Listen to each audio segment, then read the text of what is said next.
nhớ rồi mà sẽ là sẽ số tờ nè cho cái video này chị của gió là quay khó video ship từ nhỏ ít lần rồi ít lần chỉ hãy lo lù trong vòng upload 9 năm thì trong này tôi sai nè ở đây chỉ có trong sai xe của rồi mua liệu upload 9 phút và chỉ upload 9 năm thì nó có phải hãy lo lù từ này nè chỉ hãy lo lù từ này nó lấy sợ là anh em ba sai xe của rồi một upload 9 năm thì nó cũng phải hãy lù nè bây giờ ba tàu sai nè lo dậy cơ nè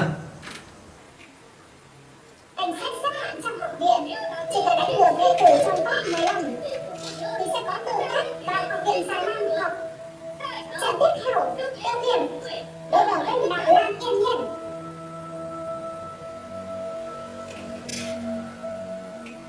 Tộc trưởng Đặng Lan Yên Nhiên là đệ tử nội viện của Vân Lam Tông, hay là đã tham thức làm đấu giả, đấu khí đỉnh cấp cao nhất.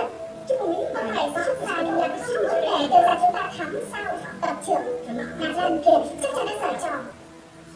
Trước thì xỉ nhục tiêu gia chúng ta ở tiệc đính hôn, bây giờ thì rõ ràng là muốn tiêu đi vào đường chết. Không thể thắng được cô ta đâu.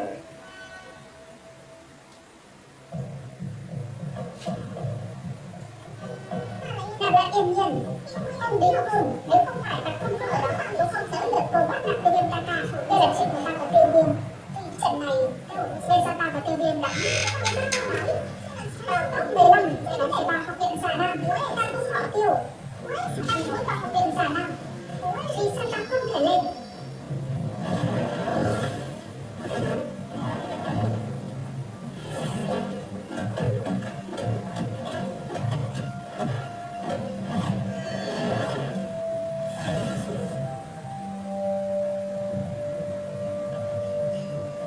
Tới đi.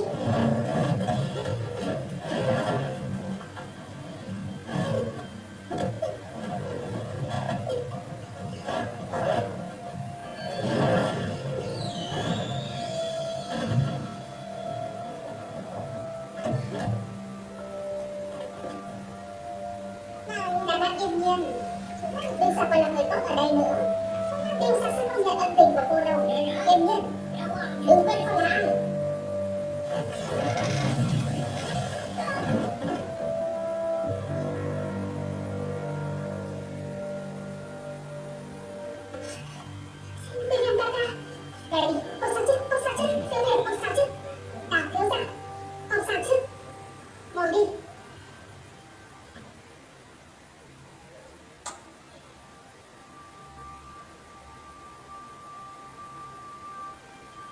Đầu ngốc, anh đợi hay bị làm gì, không sao đâu.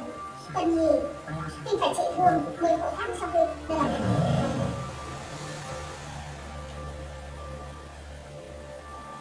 Trận tiếp theo, Vân Lam Tông bất chấn và tiêu xả Tiêu Gia.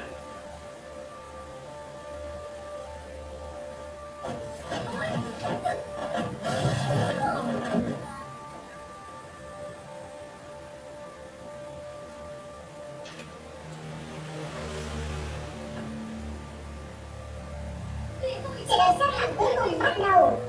Vân Lam Tông Vân Trấn đối đầu với đệ tử Tiêu Gia. Tiêu Gia còn ai không? Tiêu Gia còn ai không?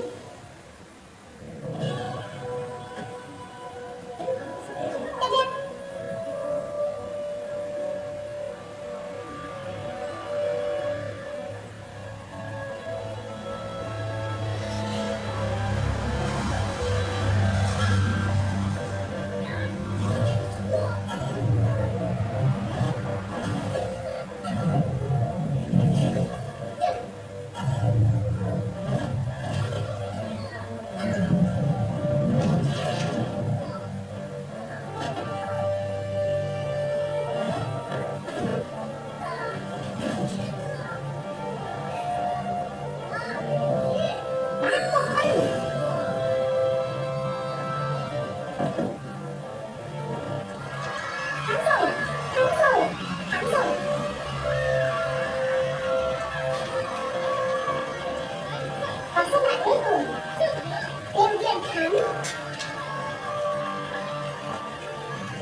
chấn là mẫu tình đấu xả của Văn Long Tông chúng ta.